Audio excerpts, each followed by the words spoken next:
Drama serial कुर्लुस Usman के episode number 181 जो कि परसों आई थी, इसके बारे में हमने सब ने देखा कि उसमें क्या क्या हुआ। और उसकी एपिसोड की जो 2 घंटे थे वो बहुत मुश्किल से नाजरीन ने देखे तो दिलचस्पी से, लेकिन उसमें काफ़ी ज़्यादा इमोशनल सीन थे और इन सीन्स की वजह से नाजरीन की आंखों में आंसू आ ही गए। अब बात करते हैं कि अगले एपिसोड में क्या होगा। पहले तो ये होगा कि हलीमा जो है वो अपने बाबा यानी कि उस्मान बे को बताएगी कि बाला खातून जिंदा है। फिर वो बड़ी प्लानिंग के साथ उस जगह पर उसका पीछा करेंगे बाला खातून जहाँ से गुजरी।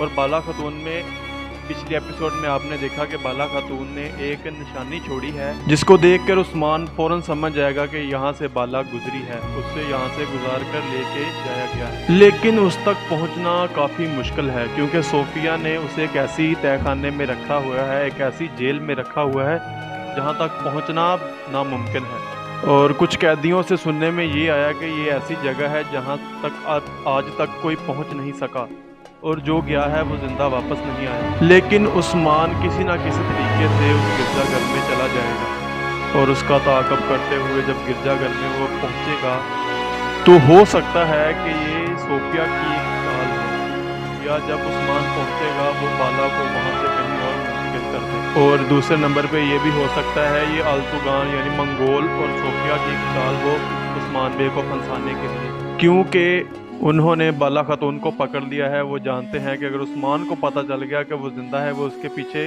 ज़रूर आएगा।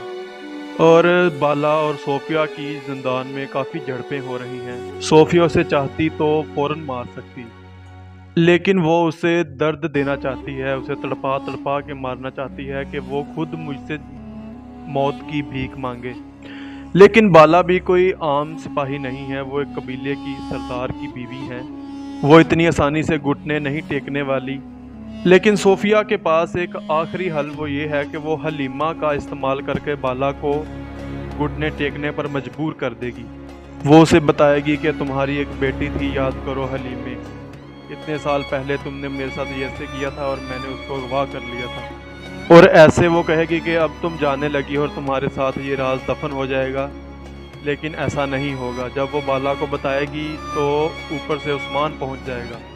और दूसरी तरफ हलीमा को भी शक हो गया कि सोफिया मेरे साथ झूठ बोल रही है।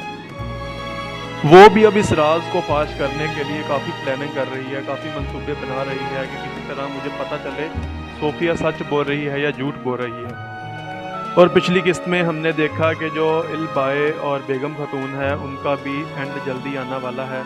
वो उस्मान बे के जाल में फंसते जा रहे हैं। इल्बाए एक 2 मुंह वाला सांप है जो कभी मंगोलों की तरफ कभी अपने मकसद के लिए लड़ाई करता है। और ये उस्मान बे के चचा सुंगुर्तगीन के नाम पर एक धब्बा है जो उनका नाम मिट्टी में मिलाने की कोशिश कर रहा है। उस्मान बे ने पिछले एपिसोड में अपने कबीले पर हमला किया और उसको कब्जा में करने की कोशिश की, लेकिन वो कामयाब तो नहीं हुए। लेकिन उन्होंने मंगोलों का इतना नुकसान किया है कि वो दोबारा खड़े होने में टाइम लेंगे।